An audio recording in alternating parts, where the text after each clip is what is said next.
La première victime d'un dispositif de la nouvelle convention collective de la métallurgie. Quand la direction licencie pour des petites absences, la boîte de Pandore est ouverte. Demain, c'est le tour de vos absences. Si vous ne faites rien, ils vous licencieront. Quand on veut se débarrasser de son chien, on dit qu'il a la rage. Lorsqu'on cherche à éliminer un employé maintenant, on affirme que ses absences entravent complètement le bon fonctionnement de l'entreprise. Carrément.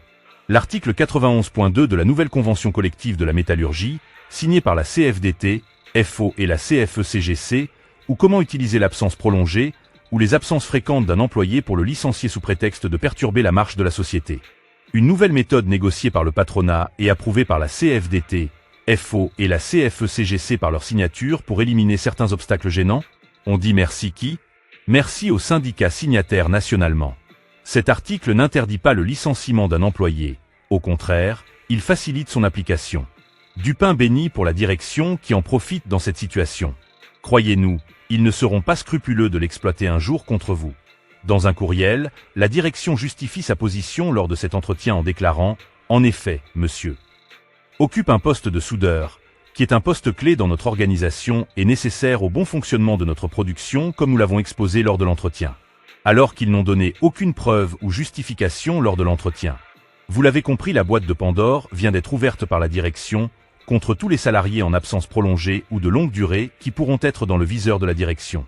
Aujourd'hui la chaudronnerie, demain l'aménagement, la peinture ou le service essai.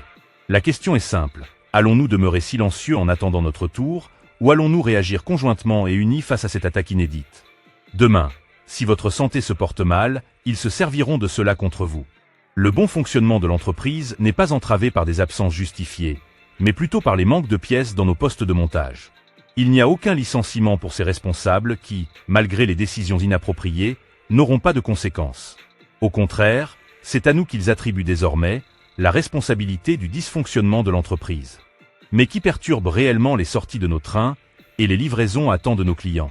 C'est vos mauvais choix stratégiques qui mettent en péril le bon fonctionnement de l'entreprise et en toute impunité, pas ce pauvre salarié. Grand rassemblement ce mercredi 18 décembre à 9h30 devant l'Aquarium pour montrer notre solidarité et pour réclamer sa réintégration.